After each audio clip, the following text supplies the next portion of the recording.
Levez vos mains vers lui et bénissez votre Dieu. Que le Seigneur soit béni de Sion, lui qui fit le ciel et la terre. Levez vos mains vers lui et bénissez votre Dieu. Que le Seigneur soit béni de Sion, lui qui fit le ciel et la terre. Bénissez le Seigneur. Le Seigneur soit avec vous. Lecture de l'Évangile de Jésus-Christ selon saint Luc. En ce temps-là, Jésus disait à ses disciples, en parabole, « Un aveugle peut-il guider un autre aveugle? Ne vont-ils pas tomber tous les deux dans un trou? Le disciple n'est pas au-dessus du maître, mais une fois bien formé, chacun sera comme son maître. Qu'as-tu à regarder la paille dans l'œil de ton frère alors que la poutre qui est dans ton œil, tu ne la remarques pas? Comment peux-tu dire à ton frère, « Laisse-moi enlever la paille qui est dans ton œil », alors que toi-même ne vois pas la poutre qui est dans le tien? Hypocrite, enlève d'abord la poutre de ton œil, alors tu verras clair pour enlever la paille qui est dans l'œil de ton frère.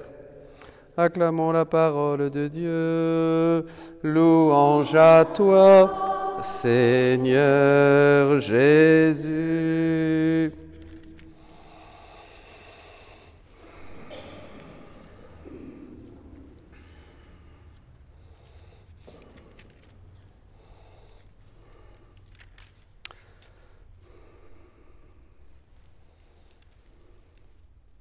Je me surprends souvent à être négatif. Je m'aperçois qu'on est plus enclin à mettre le doigt sur les choses qui ne vont pas plutôt que sur ce qui est bien. C'est comme quelque chose qui est structuré en nous. On va d'une manière spontanée juger les autres, ça c'est clair. Très difficile de vraiment faire marche arrière dans cette espèce d'engrenage de l'homme pécheur, de l'homme déchu qui est spontanément enclin au mal, à voir le mal et à juger les choses en dehors de la lumière de Dieu. Dans ta lumière, nous voyons la lumière, nous, non. C'est un processus. Il faut le savoir. Et oui, et le monde est comme ça, regardez, dans le monde, voilà, les gens se jugent, les gens se haïssent, les gens sont méchants, les gens se manipulent, c'est normal, ils n'ont pas la lumière. Tout est une question de lumière. Et dans le monde, ce sont des aveugles qui guident d'autres aveugles. D'ailleurs, tout va de mal en pis, c'est le chaos. Pas besoin d'entrer dans les détails. Mais bon, nous, les chrétiens, dans nos paroisses, dans nos mouvements, on ne peut pas dire que ça soit la panacée non plus. Très difficile parce que personne, on a toujours cette inclination, même si on est dévot, même si on a une pratique religieuse, on est quand même enclin à voir le mal et c'est très difficile de faire quelque chose ensemble. Vous voyez, très difficile. Et oui, voilà, on retient le négatif, on est spontanément poussé à juger négativement. Et en fait, tout ça, c'est une question de lumière. Un aveugle guide un autre aveugle quand ils n'ont pas la lumière. Et la lumière, c'est l'Évangile. Et nous allons y arriver. Quand on est dans l'obscurité, ce qu'il faut faire, c'est allumer la lumière, c'est tout. Et la seule lumière, c'est l'Évangile. Il n'y a que l'Évangile qui peut donner un chemin de vérité, de vie à l'homme. Il n'y a que l'Évangile. Toutes les autres doctrines, toutes les autres philosophies, tout ce qu'a pu produire la nature humaine, en comparaison de la lumière de l'Évangile, c'est rien et moins que rien, c'est-à-dire pas grand-chose. Ne vous laissez pas distraire. Soyez tout à Dieu. L'Évangile. Donc l'Évangile allume la lumière dans la nuit du monde. Ça, c'est clair. Et nous découvrons pécheurs. Alors ça, c'est bien, voyez. Mais nous découvrons pécheurs dans une pratique une assiduité, une méditation, la parole de l'Évangile. La foi vient de ce que l'on entend c'est la parole du Christ, on y reviendra. C'est à ce moment-là que la parole nous fait découvrir que nous sommes pécheurs. Alors à ce moment-là, on change. Je ne dis pas qu'on est meilleur, tout de suite. Ça prend du temps. On est toujours aussi têtu, orgueilleux et tout ce que vous voulez. Mais on le sait, et peu à peu, on commence, comme dira saint Paul, à prendre le chemin de juger les autres supérieurs à nous-mêmes. Vous voyez, doucement, doucement, on n'y est pas encore. Mais on avance quand même. C'est la rédemption, c'est la guérison. On a la lumière, ça y est. On commence à voir clair et on est convaincu de notre péché. C'est le premier travail de l'Esprit Saint. C'est dans Saint Jean. Il nous convainc de péché. La lumière de l'Évangile, la parole de Dieu pénètre dans nos cœurs et nous sommes convaincus de notre péché. Alors déjà, on juge moins les autres, évidemment. Tant qu'on s'imaginait qu'on était supérieur aux autres, alors là, on faisait la pluie et le beau temps, on prenait même la place de Dieu. Mais alors là, comme on se découvre misérable, plus en plus misérable, pauvre, alors là, bon, on commence à réfléchir et on dit, mais qui suis-je, moi, pour juger mon frère ? C'est pas parce que j'ai un talent ici, un don ici, ou que je sais faire quelque chose par là, ou que, je sais pas moi, hein, comme le prédicateur par exemple. Alors là, c'est pour moi ça. Hein, vous prêchez, je vais être disqualifié parce que, évidemment, ce que je prêche, je ne le mets pas en pratique, ou très mal. Voilà. Donc je serai disqualifié. Donc j'essaye de faire tout pour au moins avoir un strapantin. Pas mal déjà. Bon, après, évidemment, avec la divine volonté, les choses changent, mais bon. On en reparlera. Alors, donc, ça c'est clair, vous voyez mes amis, ça c'est clair. Hein, la paille dans l'œil de mon frère va disparaître parce que je vais voir vraiment la poutre qui est dans mon œil. J'ai allumé la lumière, je travaille, je laisse le Seigneur et sa parole travailler dans mon cœur. On est en chemin d'une vraie évangélisation. Je reconnais pécheur, je confesse mon péché, je suis sauvé. Par le nom de Jésus. Ah, malheur à moi si je n'annonce pas l'Évangile, dira l'apôtre. C'est la première lecture dans la première aux Corinthiens. Ça, vraiment, c'est extraordinaire. Ce n'est pas là, pour moi, un motif de fierté. C'est une nécessité, frère, annoncer l'Évangile. C'est une nécessité qui s'impose à moi. Malheur à moi si je n'annonçais pas l'Évangile. Certes, si je le fais de moi-même, je mérite une récompense, mais je ne le fais pas de moi-même. C'est une mission qui m'est confiée. Annoncer l'Évangile. L'autre jour, nous étions à partager sur un moment d'évangélisation, un moment de travail en pastoral. Et alors, on partait de la Genèse et un confrère disait, oui, et le salut en Jésus-Christ. Hein? Et en fait, ce qu'il faut dire aux gens aujourd'hui, c'est la parole de Jésus, c'est l'Évangile. Il n'y a que Jésus qui sauve. Donc on peut faire beaucoup de choses, mais à la fin, il faut les mettre face à face avec le Christ. Parce qu'il n'y a pas d'autre nom sous le ciel par lequel nous sommes sauvés. Et il faut arriver à leur faire voir que ce Jésus leur pardonne quoi ? Leurs péchés. Et dans le meilleur des cas, qu'ils se confessent. C'est ça tout le mouvement de disciples missionnaires hein, qui arrive maintenant dans tous les diocèses de France.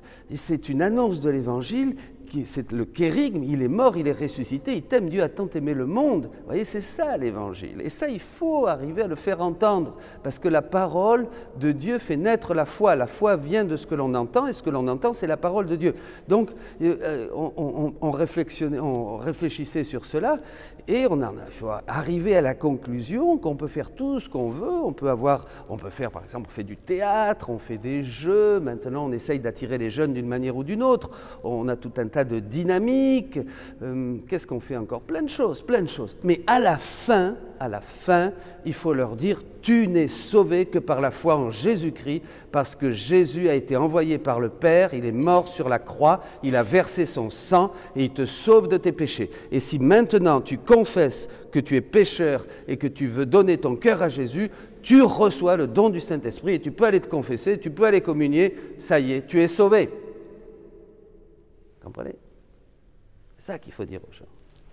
C'est pour ça que Déjà, on avait ça un peu dans le renouveau, une chance pour l'Église, disait déjà le pape Paul VI. Mais enfin, ce n'est pas l'apanage du renouveau, c'est ce que nous devons faire. Malheur à toi si tu n'annonces pas l'Évangile, toi qui es chrétien, toi qui es assis, toi qui vas à la messe, toi qui pries le rosaire, toi qui dis plein de choses, c'est bien, c'est très bien, mais annonce l'Évangile, ce n'est pas une question que tu es meilleur que les autres.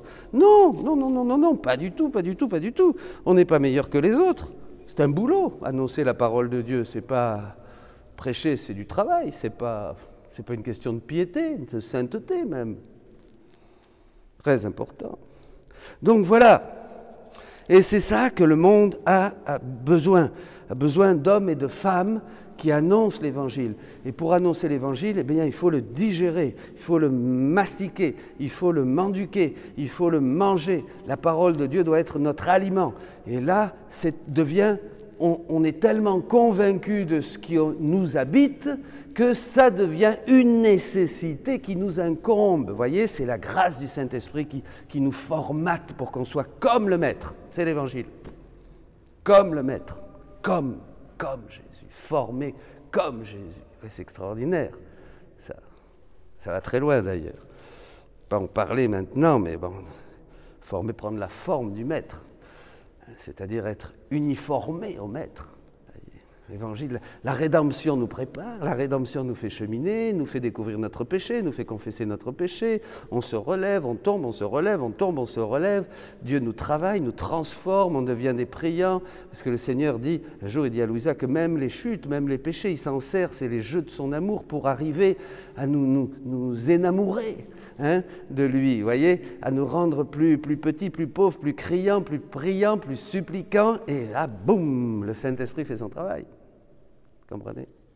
Et peu à peu, eh bien, on nous prépare, et enfin, la divine volonté. Alors là, on est uniformé à Jésus, et on fait les œuvres de Jésus, il l'avait dit d'ailleurs, vous ferez les œuvres que je fais, c'est-à-dire on fait des actes, nos actes, on rejoint comme Jésus le fait, toutes les créatures, on prend tout ce qu'ils ont pensé, tout ce qu'ils ont fait, on l'offre au Père, on le répare, on glorifie, on fait les actes de Jésus et de Marie. Vous voyez, la divine volonté nous fait entrer là dans des actes triples. Alors on ne va pas parler de ça, mais c'est tellement beau. C'est-à-dire nous faisons depuis maintenant, et Jésus dit bien, il dit bien qu'avant ça ne se faisait pas. Et à partir de maintenant, nous pouvons faire, nous aussi, nos actes, écho de la vie trinitaire, avec Jésus, avec Marie, en entrant. Depuis que Louisa nous a ouvert la porte, c'est la première, Jésus dit avant toi, il n'y en a eu aucune, personne, c'est clair, je vous renvoie au livre 15, je mettrai personne, et là, vous voyez, on entre dans les actes triples, c'est extraordinaire. Mais c'est ce que veut Dieu pour l'homme veut qu'il soit ressemblant, l'image et la ressemblance est dans l'agir, et Dieu veut que chaque homme, chacun de ses enfants, ici-bas, sur terre, fasse les actes de Jésus et de Marie, dans la divine volonté. Voilà, écho, que l'homme soit un pur écho de la vie trinitaire, bien sûr, le Père, le Fils et le Saint-Esprit. Voilà, bon, là on va très très loin, mais on est parti de l'Évangile, voyez. L'Évangile, c'est le point de départ, la parole. Au commencement était la parole. Si vous voulez bien commencer, eh bien, annoncez la parole aux autres. C'est là, annoncer la parole, annoncer Jésus, annoncer le Sauveur, annoncer le Rédempteur, annoncer celui qui a tant aimé le monde, qu'il est mort sur la croix, qu'il est ressuscité. Et si on dit « Jésus, Jésus, je t'aime et je confesse mon péché », on reçoit le Saint-Esprit. Que devons-nous faire, disait-il aux Actes des Apôtres au début? Eh bien, convertissez-vous, faites-vous baptiser au nom de Jésus et vous recevrez le Saint-Esprit. Vous voyez, ça c'est très important. Donc, toute activité missionnaire doit arriver sur une proclamation claire, simple, directe, kérigmatique de la mort et de la résurrection de Jésus. C'est le kérigme d'ailleurs, il faut le crier, ça doit être annoncé avec force. Et là, c'est la lumière qui rentre, les ténèbres disparaissent, c'est la lumière qui rentre dans un cœur, dans une vie, dans un mouvement, dans une paroisse. Et alors là, on est tous ensemble dans la joie du Seigneur pour marcher avec lui.